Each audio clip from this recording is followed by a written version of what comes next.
Go figure. And we became friends, and I exchanged info with him. Nice.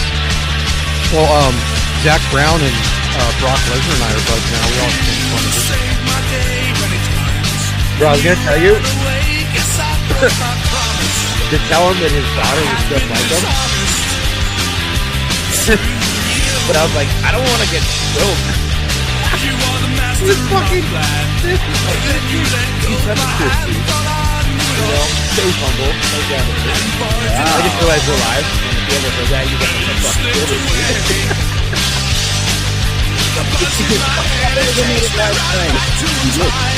kill We're live.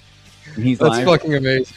And we're You're live. just yapping away, and I'm like, did you not realize that we're live right I now? had no idea. Like, You have no I was idea like, we were live that whole I time. had no fucking idea we were live. Did you give away your social security number? No, That's amazing. Amazing. Brock. Literally, I think like your daughter's we had beautiful. passed the time. I was waiting for you to shut up, and it didn't happen. So I just I knew exactly what you were doing, and I'm like, okay, I'm just gonna let Chuck. I'm not even gonna tell him. that was I didn't amazing. see it, man. I thought could have you were muted your. fucking doing some. No, I could have muted your microphone, but where would the fun be in that? Oh, where would the fun be in that? Well, we didn't have an intro, so there's your fucking intro. I got an intro for you. Welcome to the locker room. I'm Matthew. Tom. This is out of order. I'm Chuck. I Yep. don't know what the fuck. I just threw a monkey wrench in the thing right out You the gate. did. I Let's love go. it. Let's fucking go. Hey, you're here. I'm here. Chuck's here. No, Marco. No, Marco. Marco's busy. Marco's got some shit. Marco's moving. He's moving his entire Marco's world. not busy. Busy is like I got to run some errands. Yeah. Marco's He's slammed. friggin' moving. I hate And he's doing it by himself. You know he's doing it by himself. by himself. 100%. I know. You know. he's himself.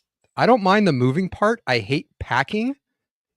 And then I hate unpacking. The actual physical moving of shit and the manual labor part and the getting to the place, totally cool with. But the I hate packing I beforehand, would rather I hate move than pack. But Yeah. I don't ever want to do either. Ever. I'd rather hire someone. I'd Yes. rather pack and then Right. hire Yeah. someone to move all of it, and then we can slowly unpack. Because fuck that. We had it happen one time because my buddy hooked it up, and I was like, "This is the best thing since sliced bread." I paid like $1,500.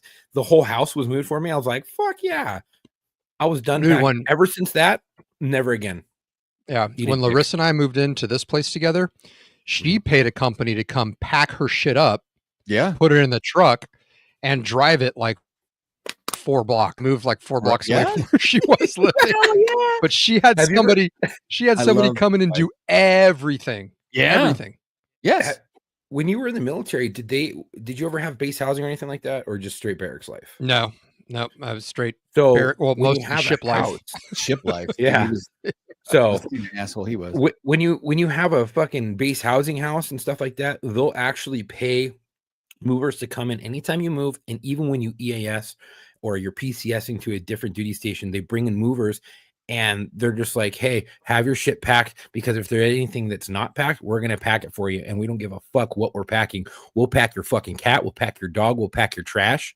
We don't give a fuck. It's going in a box. If we see it out, it's going in a box." And no shit, they packed my trash. And then they broke half the Damn. shit and moved it for me. But this was not that. Damn. But it's fucking crazy. This was not that. No. Speaking of this being that, JC came out swinging at Tom. Oh. Yeah. First things first. Been a minute, but I can finally apologize, Tom. Best set your goal light to the Oilers and get some use out of it. Shots fired. JC, Here we go. which I assume does not stand for Jesus Christ, because as we all know, Jesus Christ was perfect, and that comment was far from perfect. Yes. First of all, fuck the Oilers. And Okay. every single offspring of any Oilers fan, player, member of management. Do you know the only sports football fan equivalent of an Oilers fan is a Raiders fan? Fucking yeah, dude, Raiders, dude. Oh, really? Edmonton Fun as fuck fans to party with, though. are the worst, bro. They are the worst. They have the like they're Connor McDavid. We all call him Connor McJesus because everybody thinks the freaking sun rises and sets in his jock. This guy, he will. Yeah, let's go Oilers. Let me tell you right now, Connor McDavid is without a doubt, JC. I'm gonna tell you this right now. Without a doubt, Connor McDavid is the most talented single hockey player on the planet right now. He is amazing, but he's also a little bitch. Oh, And I say that knowing full well that he is in fact a little bitch. Because is this the guy What? who beat Gretzky's record? Who just no, surpassed, that's not Alex beat it, but Ovechkin. surpassed Alex it? Ovechkin is far from being a bitch. Alex Ovechkin is a one-trick pony, but Okay. what he does well, Different he person. did better than Gretzky. Now, Score. to get you an idea of how good Gretzky was, you could take all of Gretzky's goals away from him. Every single goal, because you get a point in your career. You stat 1 point for a goal and 1 point for assisting on a goal, right? oh, I didn't know that. Yeah. So Mhm. Gretzky has, I think it's 800 and anyway, it's 864 or something like that. He had 864 points from goals, and then he had a bunch of points from assists, right? Here's the crazy stat. If you took every single goal away from Wayne Gretzky and the guy never scored a goal and only scored assists, he would still be the top point earner ever in the history of the NHL just on assists. Holy shit. He Wow. scored more assists than anybody else has scored a combined goals and assists. But Connor McDavid, let's not lose focus on what's important. Connor McDavid is a bitch.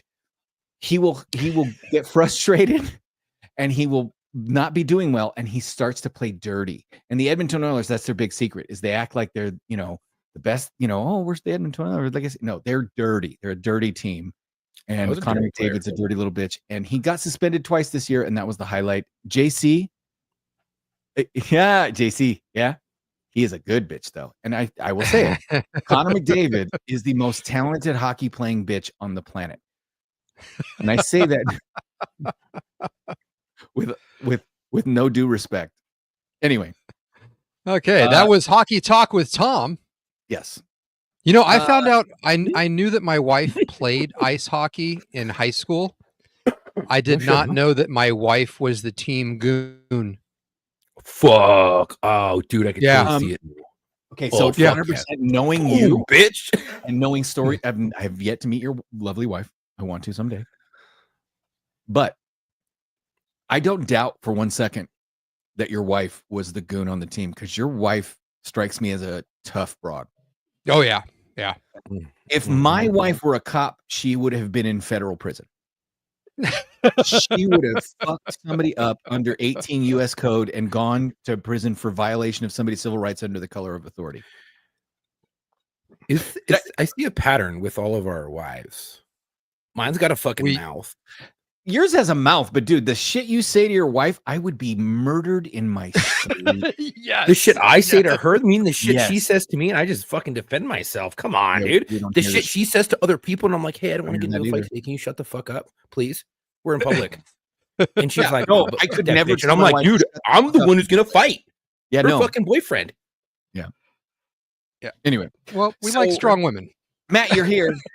We've here. been burying the lead on a lot of stories, and now that you're here, we need to get some of this done. Let's go. Let's fucking go. Let's talk about a subject you're familiar with. Bruno. Let's talk about cancer. Okay. Oh. Specifically, Yeah. How- Go ahead.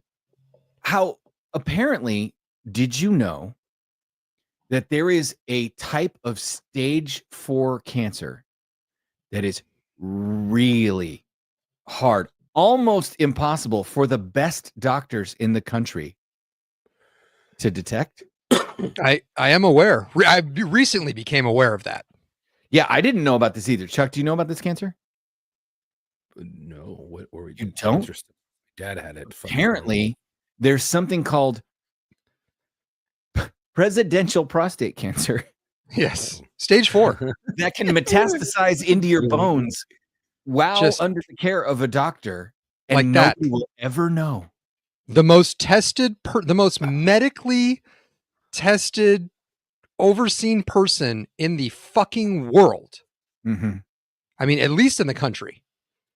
But just, you know, that stage 4 just snuck right up. It metastasized within months, which was a medical goddamn first and a former miracle. U.S. president has been diagnosed with prostate cancer that is spread to his bones. Yeah. He's fucked. And Jill's going. She won't go to prison, but that's. I mean, he had that.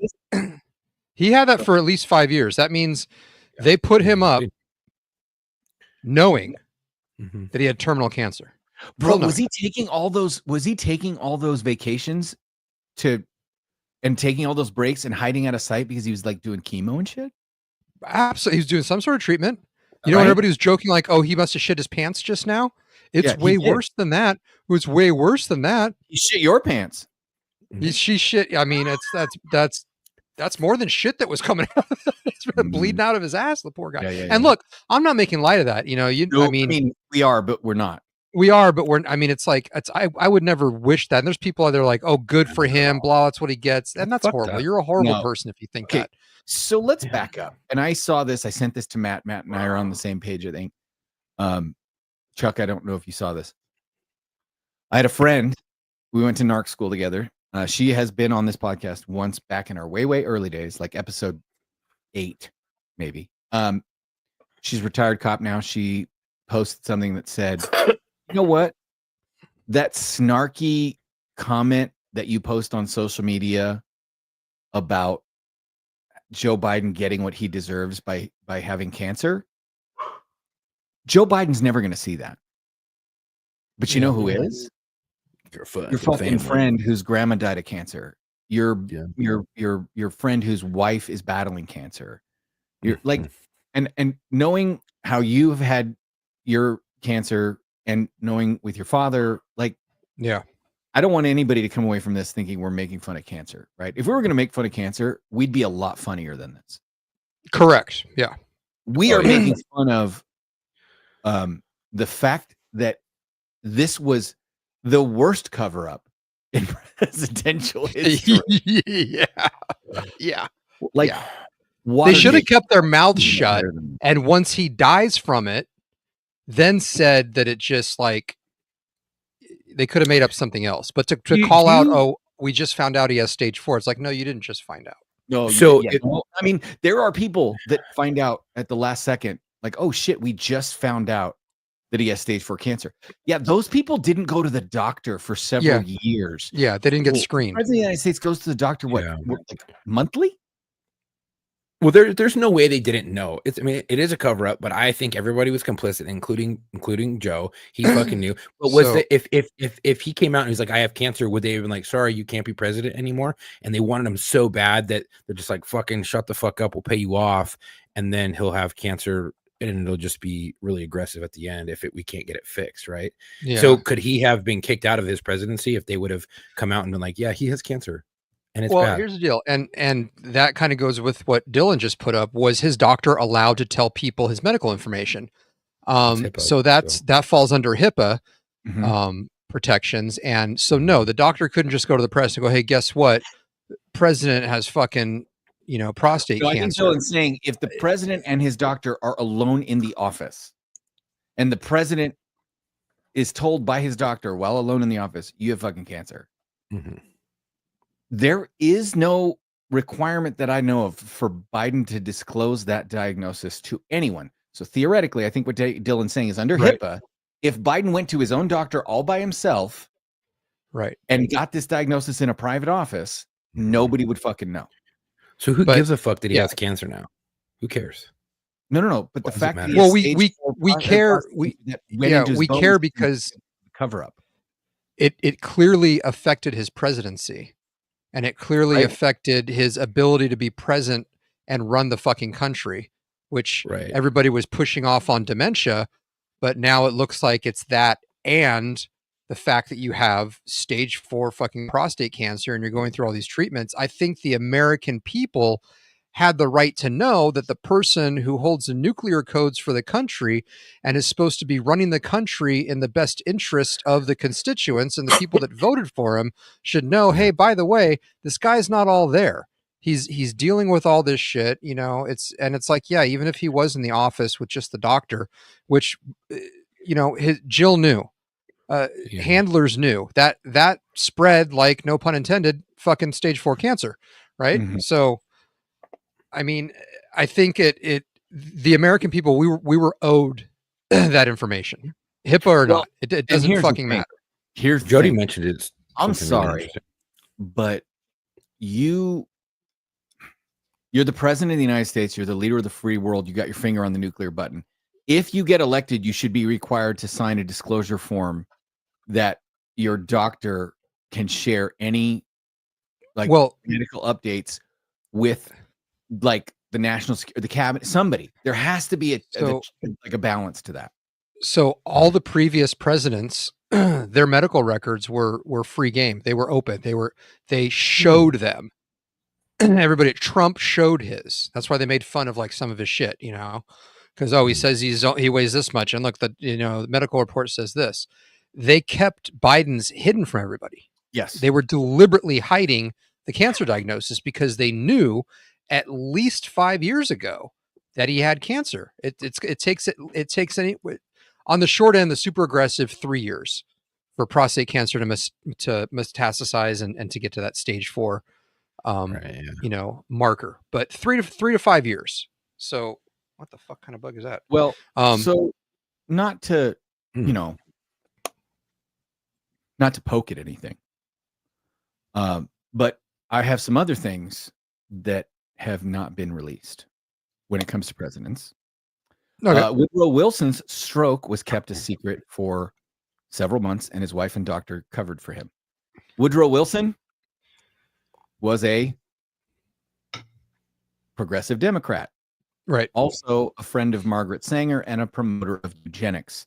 For those of you who don't know what eugenics is what Hitler was pushing in Nazi Germany, and what Margaret Sanger, the founder of Planned Parenthood, was pushing in America, which is genetically purifying the human race by sterilizing minorities. Oh, fuck. Yeah. That's what eugenics. That's interesting. Another president who hid medical diagnoses, Franklin Delano Roosevelt, masked the effects of polio when he was running for re-election in 1944. His doctor released a note stating he was in good health despite knowing his issues. Yep. There was also no, internet and TV and stuff back then too, so that was easier. And they just had him sitting down all the time, so people didn't know he was in a wheelchair. Franklin Delano Roosevelt. Anybody want to guess what he was? The Democrat. Progressive Democrat, author of the New Deal. John F. Kennedy not only had chronic back pain, but he had Addison's disease. Do you guys know? Yeah, and towards the end of his life, a splitting headache, from what I recall. But the CIA did that in front or in the back? That's the big question. Yeah. And Grover Cleveland had oral cancer surgery, which he kept secret until his death. And then last but not least, Bill Clinton refused to release his medical records during his 1992 campaign. That was probably because he didn't want the American people to see how many times he'd been treated for syphilis. What a fucking dog, dude. Out there getting the record, I made up that last part. Look, it was gonorrhea. It wasn't syphilis, it was gonorrhea. Dude, have you ever seen someone with gonorrhea? That shit's fucking gross. Okay, here's like, isn't that fucked up? Like, that shit. It sucks that he's cancer. It really does. It does. What the hell, dude? Yeah. Like, that's complete bullshit. Yep. To hide that from the American people and try to pretend that we don't see him withering away into a vegetable right in front of our eyes. I mean, well, yeah, just got all that chemo fucks with you. I think somebody in the comments, I got to scroll up. Jody even said that. Jody said that chemo fucks with your head and can sometimes show dementia symptoms, which is true. I saw my dad on chemo, and luckily I didn't have to go that route. But fuck. Yeah. My dad, it was fucking rough when talking to my dad when he was going through all that shit. And luckily he kept his sanity and he was lucid and everything. But he went from the man I used to know to like this feeble, frail old man that I wanted to just take care of. And it was rough. And so I could only imagine what was happening inside of his head. And if he would have gone the full blown chemo, as opposed to just the radiation, what that would have done to him. So you know. Yeah. And they say with Yep. age, because my dad was is in his 70s. He was telling me with age, it gets really, really fucking bad. And if they were to do chemo, he's like, I probably would fucking die. And I wouldn't be the same person anymore. It would be fucking gone. And I think he was even talking about his head. So I can only imagine fucking Biden's, all that bumbling and fumbling of words and things like that. And people are like, that's not him. That's a fucking mask. That's a fucking probably a stand-in, a double, which isn't unheard of. Wearing some fake shit because he's probably too fucked up to deal with anything. Which Yeah, well, that's why we didn't see him a lot of the time because of that. Right. So, But we all knew it wasn't his fucking presidency. It wasn't. Yeah. That was Kamala and fucking the rest of the Democratic Party. It is what it is. I mean, well, they're starting to sort that sneaky. out. Did you see, not to get more political, because y'all know I hate that shit, but because this is the fun dick and fart joke podcast.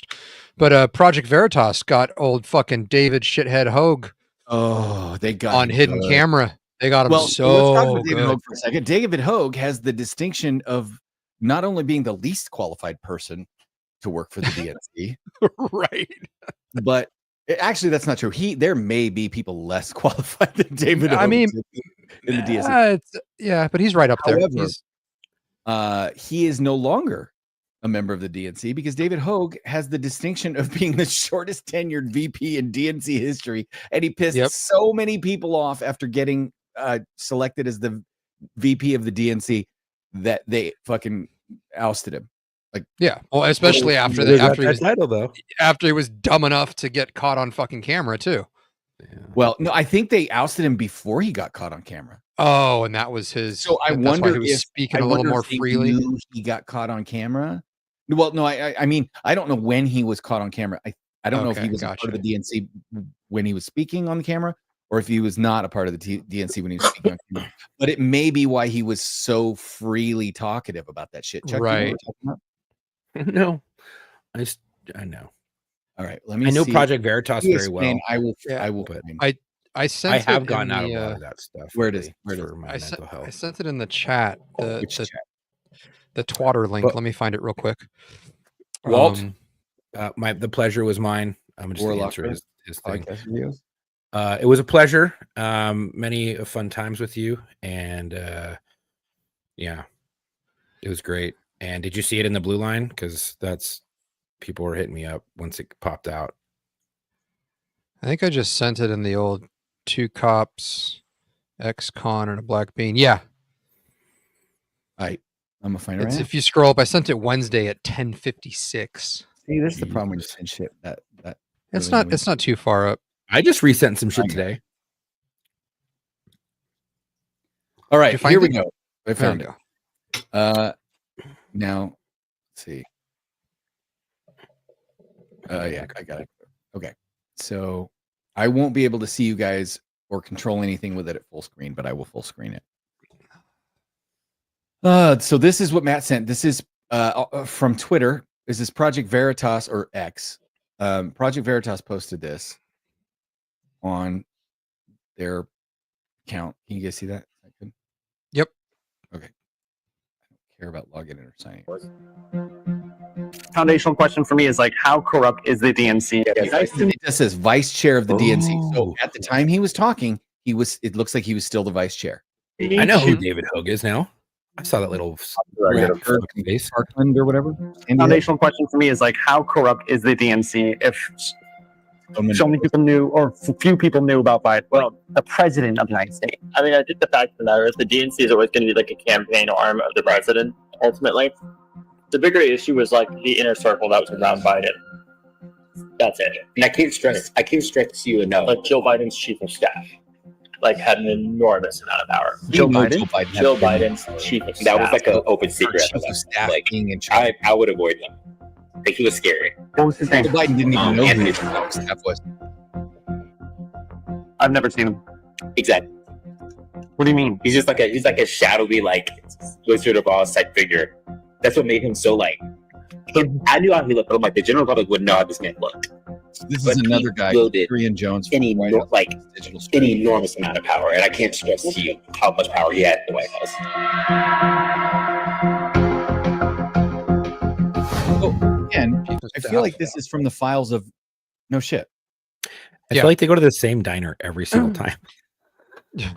Like it's the same fucking one, dude, with everybody. Or at least it looks Which the is same. like good on Project Veritas for being able to get somebody that close and have them open up. First of all, those David Hogue and that other Dimitri guy, they're fucking idiots. First of all, Yeah. like that's OPSEC 101. Just keep your fucking mouth shut. Yeah.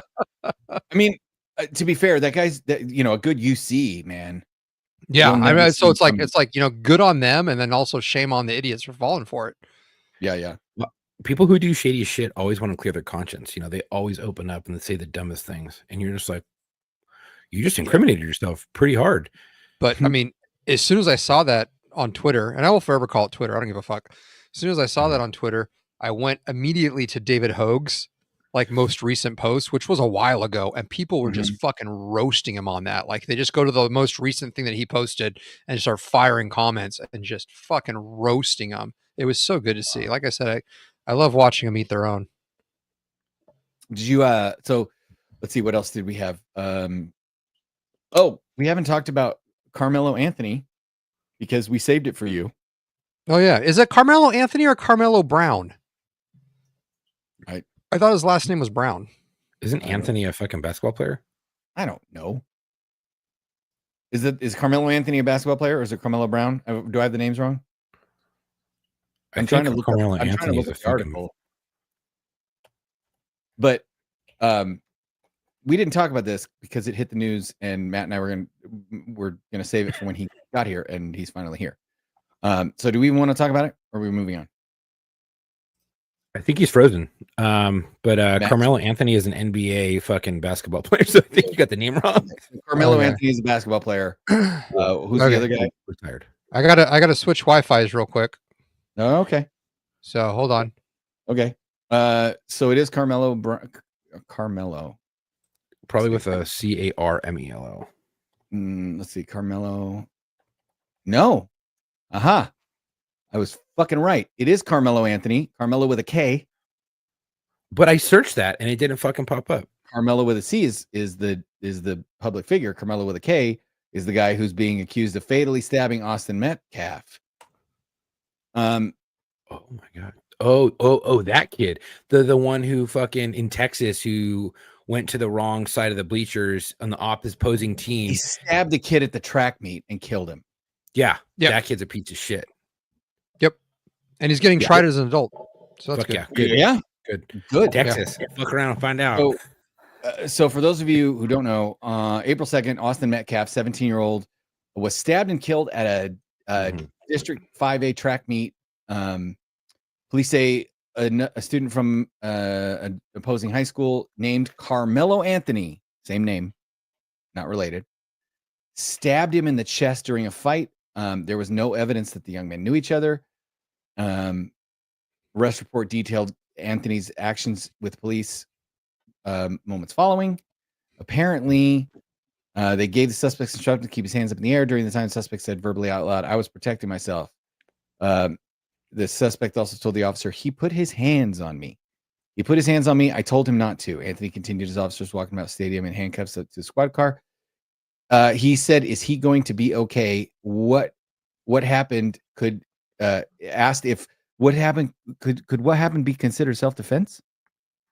Well, wait, back up a second, because I read the police report and one of the officers said that he got on the radio and said, "I'm with the either the suspect or allegedly or something," and he goes, "No, I did it."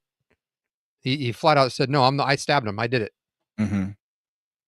Well, apparently he was the suspect was sitting under the tent, and his victim told him he needed to move out from under the team tent. So the suspect grabbed his bag, opened it, reached inside, and proceeded to tell the victim, "Touch me and see what happens." Yeah. Yep. No one going really through his shit. Yeah, no one really. This is according to a witness. No one really thought Anthony really had any weapons in his bag.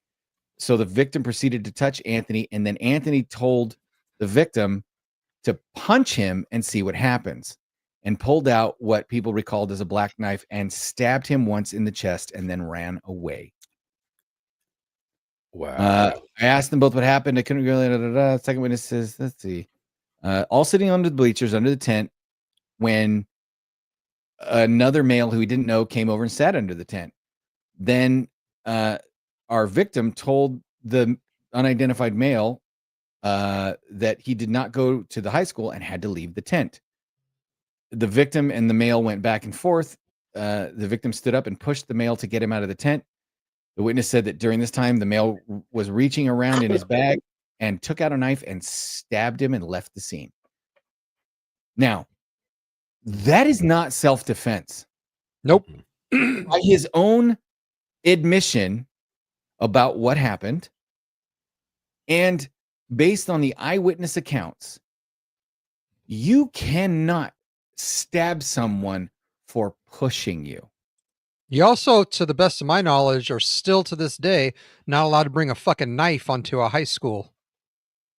Yeah, right? As far as I know, I don't think that was okay either. Well, I wouldn't be surprised if that school district actually had a policy. That I'm sure they do, but I mean, you don't search everybody that comes in, so that's a difficult one, right? Yeah. So you shouldn't have brought the knife, but we all know people do. And the funny thing is those people that normally do carry a knife with them at all times, they don't just randomly stab someone for telling them that they're in the wrong spot.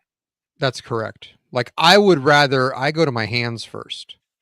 Right. Right. Like, I'm just going to start swinging because that's fucking fun. Yes. You know, I'm not just going to pull I always carry a knife on me, but it's a tool. I'm not going to pull it out and stab somebody. I'd rather just have more fun just fucking going to good old fisticuffs with somebody. So the spokesperson for the suspect is Dominique Alexander. She is threatening to sue people after Anthony's rap sheet was exposed. And you mean he wasn't an honor student? And she said that she would love for people to stop sharing it and show some respect for him. So show some respect. Did you fucking murder someone? Because the locker room is always about showing respect. Oh, of course. I thought we would show some respect to the victim of murder and share the shit out of his criminal history. Ready? Let's go. Carmelo Anthony. Felony injury to a child in 2009. Forging a check. Leading police on a high-speed chase. No, wait, hold on. So his first hit is in 2009? Yes. So how old was he? Well, so he's 17 or 8. Let's say he's 18. Dude, he was a fucking child. Is he 18? He's 17 in 2025. So how old was he in 2009? 18. He was 18. He's 18? Yeah, he's 18. I thought he was 17. That's why they're trying him as an adult. He's 18 now. He's 18 now. He's 18 now. Okay, fine. 18 in 2025. So how old was he in 2009? Who's quick on math in their head? Hold on, dude. This is amazing. I looked this up on Wikipedia. They only will say the alleged perpetrator. They will not put his name in here. This is amazing. Whoever wrote this refused to put his name in here. 16. Dude, wait, no, he was 2 years. That doesn't make sense. That means he was 2. That doesn't make sense. I'm just telling you. Yeah. Stealing a car falsely. It's post 2009. So when he was a child, he injured another child. Then after 2003, 2 or 3. I think they have the wrong AKA. Like that's probably someone else's fucking name, dude. Bro. Someone fucked up. His freaking spokesperson saying stop sharing this. I'm sure he probably like stabbed his baby sister or something. Fucking, how do you steal a car at 2 years old? Falsely claiming a car. No, that was after 2009. Stealing a car. Post means after, Chuck. No, I just saw that, but only injured to a child in 2009. Offensive physical contact. 2015. So okay, there we go. Ago, when he was 8. Defensive physical contact. Okay. Probation violations, probably for doing stupid shit while he was on probation for offensive physical contact. What an upstanding young man. felony theft of property, $2,500 to $30,000 worth of value, felony assault causing serious bodily injury, misdemeanor assault, continuous violence against the family, theft, making a false report, and evading arrest. And now murder. It all led up to murder. Now murder. So I want to share something, and I don't want to take the time to try to find the video. Okay. But it's funny because I saw it. You start talking and I'll see if I can find it. Maybe. I don't know. No, it's just this one guy, his account, his whole thing is he goes around and he's this white guy. And it's funny. It's racist, but it's funny. Okay. Of course. I'm It's a gonna white put guy. that out. Is it Ari Shafir? Okay. Right. No. Ari? So he goes out to like these, people on the Like street. Kanye Right? West racist? He goes up to, just listen. He goes up to like groups of 3 or 4 black people. And he starts asking innocent questions. And he goes, okay, I got another one. Let's say you have a pond and you have 100 fish in the pond. Okay. But 13 of those fish are causing 50% of the problems. Oh, see, here's the thing. What should you do with those 13 fish? And the black people are all like, fucking kill them, lock them up, eat them, fry them. Like they don't get that. They don't get the numbers that he's throwing out. They don't understand it. And he uses different animals. You got a pond, there's 100 frogs, and 13 of these frogs are causing 50% of the problems. And it's like, it's just like, I'm like, oh my God, it's hilarious. And also they're fucking stupid. And I don't know if it's racist, but it's just, it's statistical, but it's just kind of funny. Correct. But here's the thing. Statistically correct, but it's kind of funny. I saw a black female TikToker, and the fact that she's black is germane to the story. That's why I said it. Otherwise I wouldn't. She was showing footage of like a brawl that broke out at a like a cookout, Okay. Yeah. And she was pointing to the events, and she was basically saying, this is why we can't take certain people places, because they don't know how to act in public, right? And she was going on and on about how these people that were in the video, these black people at a cookout in the video, she's black, she's talking about how this is, she's joking around. But then she said something that was interesting. She goes, the problem is you're talking about people that live in fight or flight mode constantly. And I thought about that for a second. And I don't know how you would prove that. Are you saying, is she equating that because of the color of their skin, they're constantly in fight or flight mode because people are always saying that that? So many black people grow up in like impoverished, fatherless. Like there's all those stories that we've known over the years about socioeconomical situation, DEI. The whole point of DEI and inclusion and all that stuff is to try to elevate so that black people and other minorities get a fair shake, right? That's what the whole point is, right? Because they're saying that up to this point, they have not been given a fair shake. That's why there's so much poverty. That's why there's so much crime. That's been the formula that has been presented to us over the last 40 plus years, right? She's saying that part of that might be true and has created a mentality that people who grow up in trauma, people who grow up without knowing where their next meal is going to come from, people without a stable home life, people who see their friends get killed like soldiers do, only they see it at 10 or 12 years old. I mean, there's validity to that. This creates trauma that has made almost like a permanent fight or flight mode in their head, almost like a permanent PTS, right? And therefore that people who are suffering from that, specifically the black people she was referring to in the video, they react with like they overreact or they do more or whatever. And I'm not being black. I have no idea if that sounds correct. She was black. I just was listening to it and thinking that is a different perspective than anybody has ever like imparted to me. But some of it rings true. And I wanted to know if it rings true for you guys, and B, if it does, what what is the treatment? What is the cure? Well, racism is big everywhere, right? Oh, right. Dude, I racism mean- is worse now than it was when we were growing up. 100%. Yeah, Oh, for I sure, have- for sure, for sure. You and I in junior high in the 80s and 90s and high school, like, I think everybody we knew and society in general was less racist then. 100%.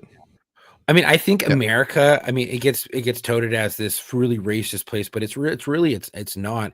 It's very inclusive. Like, there are many people that hold high positions that are a person of color, right?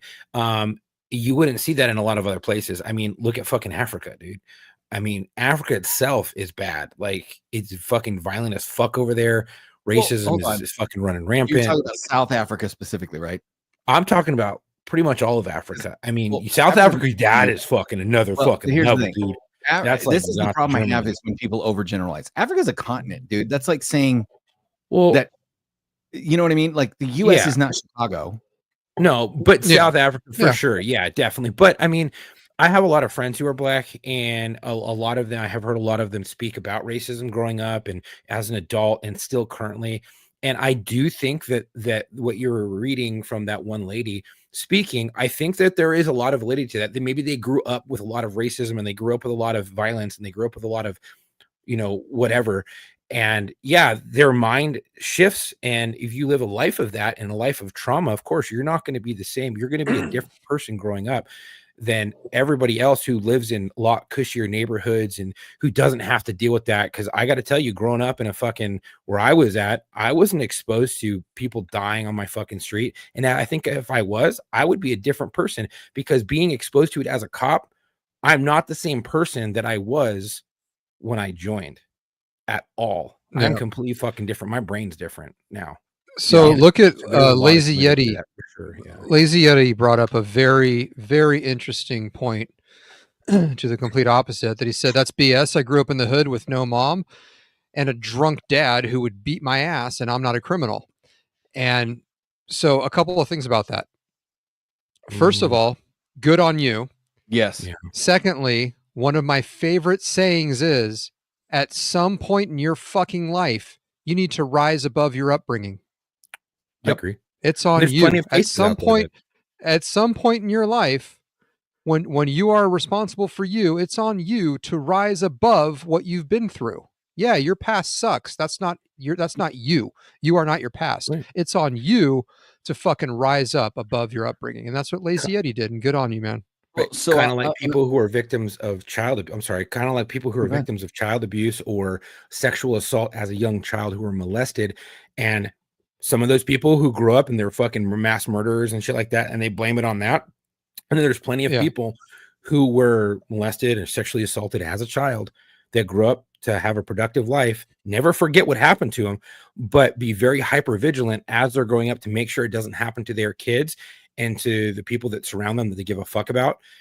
So yeah, I mean, there is that give and take, and there's a lot of stuff that you could go into that. It's really psychology based. I mean, there's so many fucking outliers that you can't pigeonhole everybody though into one box. That's what I would say. There's Lazy Eddie's first clue as to how That's the reason right there. There it is. that's not the Yeah, only I left at reason. 18 too. It was I on mean- you, Yeti. You were the one at 17 who said, "I'm going and getting out of this shit, and I'm joining the fucking Mhm. army." Right? Yeah. So there's a I know couple a lot of key dudes do points, that. key pivotal moments, like I think in our lives, that are kind of benchmarks, right? And there are kind of ages that correspond. Sure. 8 years old, between 7 and 9, about 8 years old, is the point at which you know right from wrong, right? Correct. Like Yep. when a 4-year-old I mean, not everybody shoots knows. someone, when a 4-year-old shoots somebody, a 4-year-old doesn't Mm-hmm. understand death and murder.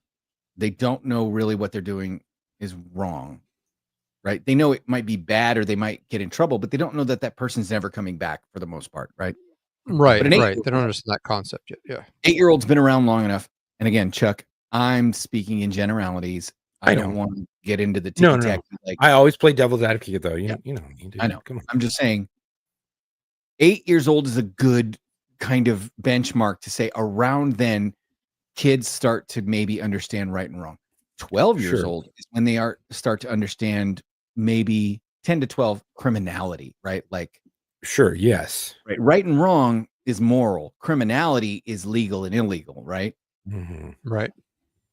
But then sometime after that, especially boys, are supposed to, and girls have, I think, a little bit of a better benchmark, right? A girl becomes a woman when she can reproduce, right? Right. To a lot of people, right? You go through puberty, you get boobs, you get your period, you're a woman, and all the women have these parties and they celebrate and they take you out for fucking dinner and whatever because my little girl's a woman, right? Get it?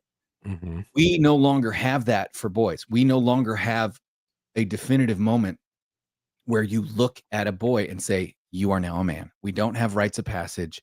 We don't have gauntlets. We don't have, unless you're Jewish, right? Well, Isn't that but what even a then, bar that's mitzvah is 15. for? so much of that is ceremonial and not like there is Right. no change in your life afterwards. You Right, don't- right, you're- right, You're not given any responsibilities until put your fucking toys away, right? right.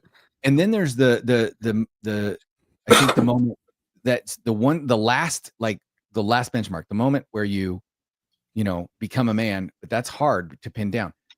The other one that's hard to pin down is the moment you realize you're not your parents and your own life is in your own control. Yeah. And I think like JC was talking about at 17, he said, I'm joining the fucking army. Something happened in that 16, 17-year-old age range. Yeah. JC or a Yeti said, Yeah. I'm out. Right? Yeah. And it could have stemmed from his home life that he shared with us. And like, I'm going to escape. Look, I can go here. And then in military service, you found a new family. You Purpose. found discipline. You found Right. order. Right. You found, a set schedule. There was the discipline thing, I think, that everybody like bucks against at first. You really come into love and need. It's also with people that are incarcerated after 5 years in prison. You depend on that. That's your normalcy. It's like, you do this at this Institutionalism. time and everything is this time. Yeah. I'm you going to get add one institutionalized. more. I'm going to add another component to that did not, I can't tell you necessarily why.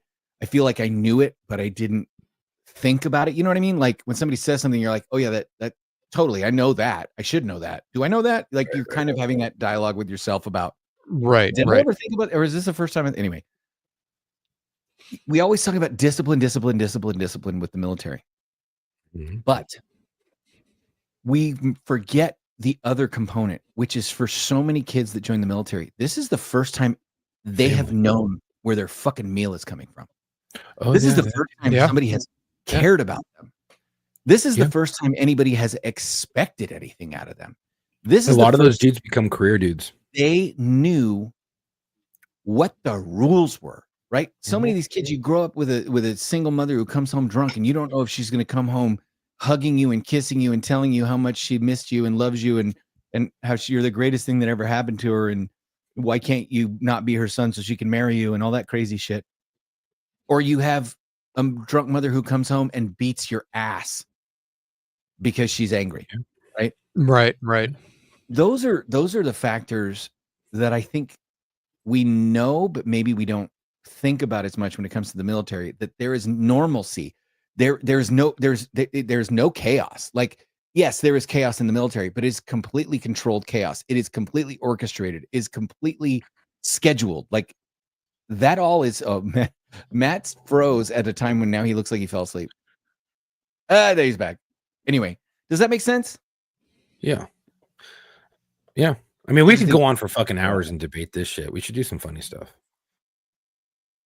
Well, I mean, we could go. I could rap on this for fucking ever because there's so many things you could talk about. There's so many different things. There's just so many things that you could bring up. I mean, you could bring up the kid whose fucking mom was absent because she cared more about her work than she did about her own kid and left her with a babysitter. And that babysitter was fucking turning around and fucking molesting that child. And then finally that kid grew up and was like, fuck this life. I'm done.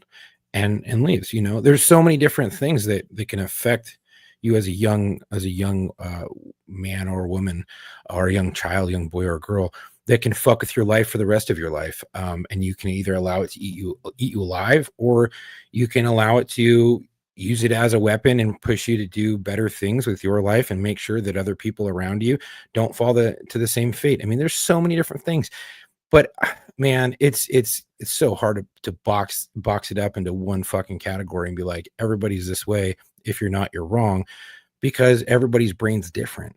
I mean, there's so much shit you could dive into it. And I think that's, why psychologists are around and they get paid a lot of fucking money, because not everyone's the same. There isn't one fix for everybody. I also think psychologists are the people that need psychologists the most. Yeah. Dude, yeah. So, I mean, like, okay, so I'm really good at peer support, right? And I always said this: how the fuck can I help someone when I'm fucked up myself? But yet I can see when I sit back, okay, they're hurting. This is the reason why they're hurting. All right, let me help them. But then trying to equate that to my own life, I'm so fucking close to it that I can't help myself, and I need help myself. Right. So it's so fucking weird. But you become really good at it because you've dealt with it before, but you don't know how to help yourself, but you know how to help someone else. It's so fucking weird. And I mean, like, if you're still struggling with a fucking shooting, right, being involved in fucking, say, some fucking mass casualty event, and now you're helping other people going through it, but you still haven't 100% gotten over it yourself. You still have the bad dreams. You still have the tremors, the terrors, all that shit. Yet you're helping other people get through it, and it's effectively working. Yet you still need help yourself. I mean, yeah, I think it's being so close to the issue and so close to the problem that you can help others, but you still need help yourself. So it's like a weird double-edged sword. I don't know. Fuck. I mean, did you guys? Why they have college courses on this? You guys know who Andrew Schultz is, right? The comedian Democrat. Oh, fucking love that guy. I didn't know he was a Democrat, dude. I thought he was a conservative. Dude, he fucks with people hard. He's just a common sense American, right? Like, yeah, which is like the new conservative party is just common sense. I mean, I feel like, well, so here's the thing. If you really look at it, there was a gal who schooled Bill Maher because she's a liberal, but she supports Trump. And he's like, how could, what? And she's like, ooh, Bill, he completely flipped the Republican Party to Democrats. Like, the things that the Republicans are for now, this is all like 40 years ago Democrat platforms. Blue Dog Democrats always wanted to go to war and keep the peace globally. Trump wants us to keep us out of wars and get us out of war zones, and conservatives are behind it. Trump talked about no free trade, right? Trump has talked about the no free trade affects the working class, the blue collar, the union people, the Democrat base, right, from 40 years ago. So it was very interesting to see that. So I just found it fascinating to say that you want some of the Republican conservative, they're like, I'm libertarian, and I'm but there are some people that are saying, oh, this is all conservative stuff, Republican stuff, and I'm like, no. That's Kennedy Democrat shit, right? Yeah. Like, I would give my right arm for a Kennedy Democrat right now. I mean, oh man, so I fucking. If they wouldn't have fucked with Tulsi. So here's why I put this out, because I love this. This is what's starting to happen now, and I've got a friend who was a Bernie guy. Feel the burn. Shout out to Ben, wherever you are, and Matt knows Ben. Ben is a Bernie guy, big time. And I felt for him, and I was angry for him when the DNC took the nomination from him and gave it to Hillary. Yeah. So here now is what I dig about some of these young people coming up. This is called speaking truth to power. So here's Andrew Schultz talking to Bernie Sanders. About the Republicans being autocrats and oligarchs and taking over democracy, but from the Democrat perspective, and I'm a lifelong Democrat, I felt like the Democratic Party completely removed the democratic process from its constituents. And I think they need to have some accountability of that. Could we not also say, if ostensibly there hasn't been a fair primary for the Democrats since 2008, are they not also a threat to democracy? Yes. We often hear. Fair enough. That is. Yeah, I'm not going to argue with that point. I will just reinforce the point both of you made. The hatred that we felt in 2016, 2020 from the Democratic establishment give you an example. We would do rallies and we have thousands of people, often young people, people of color coming out, working class people coming out. They were great, full of energy. Yeah. And then we go to Democratic Party events. There'd be a few hundred people, mostly older, whiter, wealthier. And you saw the clash. And the establishment did not want to open the door. They hated the idea that all these people whose hands were a little bit dirty, who didn't have PhDs or weren't wealthy, imagine walking in, it's my party, man. You ain't getting in. Yes. We will fight you in the most ruthless ways that we can. And that's the struggle. Are they going to open the door, or are they prepared to lose elections, literally, and maintain the status quo? Go down with the Titanic. Now, that's interesting. There's also one where he calls him out and says they stole the nomination from you, and he's like, you're not going to get an argument out of me, right? I will at least respect the fact. I disagree, like, fundamentally with how Bernie Sanders thinks a government should be run. Yeah, he's a coward. I also think he's a coward for towing the Democratic Party line when they had clearly stolen nominations from him and clearly were hamstringing him. I think that's the only party that he could really go on, because if he went as like an independent or whatever, he would never even get the fucking votes. Like, he would never even be on the ticket. Like, so I don't know. Republican or Democrat, you're not going to get the votes. His only shot is to go Democratic Party or Republican, because they're the only two parties that are going to get look elected. At the candidates we've had that have run Libertarian, Tulsi, RFK, right? Who are both supporting Trump now because Trump is a Kennedy Democrat, but he's just a loud, kind of an asshole Kennedy Democrat. The fucking he's more of a Ted Kennedy. He's like a Ted Kennedy presidency. Have you guys ever seen any of the old Trump interviews, like from back in the day when he was younger? Maybe I'll run. He has not changed his fucking stance. No. Since the beginning. And the one thing that I would say that he's politicians that we have receipts on from C-SPAN where they're talking about immigration and how we need to close our borders back then, and now they're talking about open borders now. Those motherfuckers changed their positions. But if you look at Donald Trump from that same time period, he still says the same shit. Right. When I respect that, where he's a straight shooter. But the crazy thing is that, okay, so I'm in a master's program. You guys know that. It's a business program, and I just did a whole class on like tariffs and shit like that. And I was like, I know nothing about tariffs. This is actually kind of good. I'm going to learn a little bit. And from what I was learning is that tariffs you ain't learning.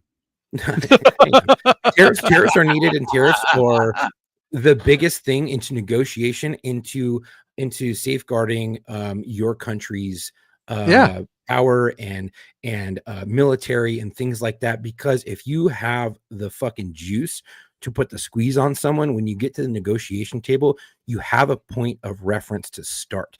And what tariffs are is to bring peace in between other nations and things like that, and other countries, to become to work together and to have peaceful relations, but to also protect national security. It's really big in national security. And my class, it was all done before all this bullshit started with Trump, but it was during the time of all the shit with Trump that they couldn't just change it to who the fuck is on C-SPAN or whatever talking about now.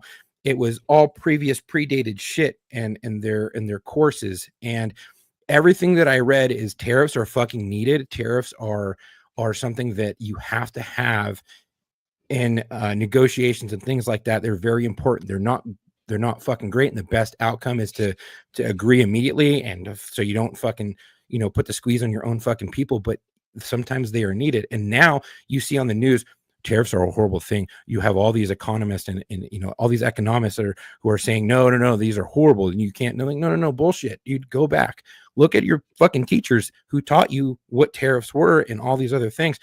They are fucking needed because you have to protect the national security of your country, and you have to have juice when you get to negotiation tables. And that's what helps, bring peaceful resolutions between two neighboring countries, especially when you're dealing with communist China and all these other fucking places. You have to be able to put the squeeze on them to keep peace. And that's what I think what people are missing. Job on Fox News Business. Dude, I learned a lot in that fucking class, and I was like, damn, dude. Yeah, this is fucking wild. And it was only scratching the surface. And I'm like, I don't want to go any further. Well, as we close out tonight, what have we decided to get into? Well, that's the fun part. We haven't, so we're just going to shoot from the hip. Okay. Do we have any? Do you have any moms on deck?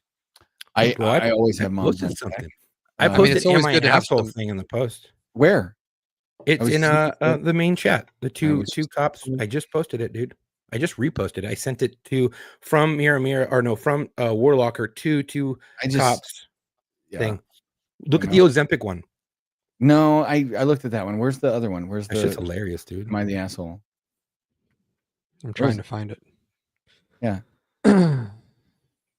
Well, Chuck, why don't you just fire away with it? Do you yeah. do you remember what it was? Yeah, I do. It was basically a guy. He fucking got pissed off at his girlfriend. She was fat or whatever. So he started, when she would fall asleep, he started giving her Ozempic shots so she would lose weight. Wait, the Ozempic thing is Am I the asshole? Yeah. Oh, here it is. Am I the asshole post? Yeah, I mean he's the asshole. Yeah, fuck yeah, dude. I thought it was Yeah. hilarious. I was like, dude. All right. Especially with all this shit coming out now, you're fucked, buddy. You're gonna go to prison if she gets fucked up. All right, I have an Am I the asshole? It's actually more of a I need advice. Oh yeah, the female inmates, dude. My wife told me she's never had any sexual attraction towards me, but she says she loves me, and I'm not sure how to handle it. What? We are married for 10 years, have a daughter who's 5. After the delivery, we stopped having sex entirely, and I assumed it was due to her postpartum condition. So I supported her in every way possible. Days became months and then years. A year ago, I confronted her and asked her what her issue is. It was a huge discussion, and then she finally said she never had any sexual desire towards me. She just liked spending time with me, so she never said no. That really hurt me, and I'm not sure what is this and how to handle it. Sounds like she's cheating on you, buddy. No, Wow. I don't think she's cheating on him. I think she just married a guy for his money or She's whatever. cheating on you. That sounds like my first marriage, dude. Well, it sounds like you're projecting. Oh, for sure, 100%. I mean, you speak from what you know, right? I Right. mean, it doesn't sound great. I'm not saying that she is. I'm just saying. I think she just doesn't like dump her ass. Like she's getting a free ride. Uh-huh. Yeah. Yeah. Find someone who gives a fuck about you. Find someone who cherishes you. Find a strong woman who pushes you to do great things, who wants to believe in you and wants to fuck you, because that's what marriages are built on. Communication and fucking. And if you think I'm fucking crazy, talk to anybody who's been married for a really long period of time. They fuck. They fuck because it's important. No, no. Mhm. People who have been had a healthy marriage for a long time. I know plenty of people that have been married for a long time and they let their sex life get dead. That's what kills your marriage. Yeah. That's 100% what kills your marriage. Well, yeah. Men find intimacy, find connection in sex. That's how they feel closest to their spouse. Correct. Is through sex. It's not like a fucking. You're trying to I just climb wanna inside fuck. you. No, Come on it's now. more than that. It's deeper. And women find intimacy in connection, like meant like Talking and touching. So it's like you have to meet Yeah. each other halfway in order for both of you to get your needs fulfilled. It is. To And answer men's Juan's like question, Juan, hey buddy, we haven't had a voicemail in a while. I'm looking at Matt, him right did you now. let it go? Did you let it go dead again? No. Oh, you know what? There's a bunch that are showing up saying suspected spam. Oh. Did our filter No, settings- that's Well, we know it's not India this is, because this India is is 100% fucking spam. Pakistan. They're a little busy. Yeah. No, this is 100% like people leaving messages with companies. Oh, how did we? That's weird. Okay, well then let's go for some single moms. I have some Can single always moms. go When are we for some gonna single do moms. when are we gonna do the inmate chicks again? And by the way, we got to have some of our listeners reach out to some of these chicks and see if they. I know we got to get that going. Get some stuff. I think we did that one. Damn it! All right, here you go. Abby, 21. Let's see. We have to come up with new music for this, guys. I don't know. No, I like the fucking classic. Yeah, but we can't use it because it always blocks us out when we Oh, use it blocks us. Yeah. What about Bound Chicka Wow Wow? You know, I think anything's gonna get music? flagged. We're just gonna have to write our own shit. Dude, just Yeah. play elevator music. That's porn music, anyways. Let's see. I'm gonna Watch you know any what? porn. Let's just since we're already off the rails anyway. I'm gonna search porn music on Spotify and see what it Oh, comes fuck up. yeah, boy. dude. Watch, Hell it's yeah. going to be like Hilton Hotels best elevator Vintage music 70s porn 2025. music playlist. Vintage porn music playlist. All right. Oh, Horny at the Office by Alex Pudu. Wait, Jen, Or- what did I or in do? the Why am I a office? classic? I mean, I agree, but All right. Here I we don't go. understand. Fuck yeah. All right. Okay. Can you guys hear me okay? Can Fuck yeah. you hear the music okay? Oh yeah. Okay. I'm Let me pretty pick my shy until I get to know you. Cheesy pickup lines will work 97% of the time. I'm bi, so hit me up. I'm really into shitting. Like 2 girls, 1 cup kind of thing. Oh. I can't help it. It's a weird mental thing. Sometimes I play in the bathroom by myself. Whoa, is I- this your shit? I've been with a lot of people. So roll the dice on this pussy, bro. Are you gonna roll the dice, gentlemen? I'm not gonna. This is Abby, 21. Abby Motherfucking vomit, is a bro. server at IHOP. Oh, dude. No Any wonder I get guesses? sick from IHOP. Any guesses? Nope. Nope. There you go. Nope. Mm-mm. That plays fish for face, shit, your man. eyes are too far apart, girl. Okay. Let's see if I have another one. She's gonna look like the Island Boy's baby. And I really feel really fucked up making fun of that kid, but dude, he looks like a flounder. that his dude eyes are like cannot this. figure out why people are making fun of a baby. I'm like, have you seen your baby? Your kid's I fucking feel bad for your kid. He looks like you. Okay. Fucking poor child, Did I bro. read you the one the girl's talking about her fantasy like date on Tinder? Gwenny. I don't I don't think know if so. I shared It does this not sound familiar. Okay, I'm gonna share it anyway. If I already shared this, I apologize. I should have deleted Gwenny? it. Gwenny, 30. Picture this. Love that you guys. This is a good music for this. Okay, here you go. Picture this. You log onto Tinder, see a decent girl, a 7 out of 10 at best. Unsure whether to swipe right, but you read her bio. You like it. It's captivating. Fuck it. You swipe right. Boom. You match. You start talking. Conversations are engaging. She listens. She cares. She's genuine. You bring her home for the holidays. Your family loves her. A couple of years pass, and you get married. You found the love of your life on this app. Cool story? Yeah.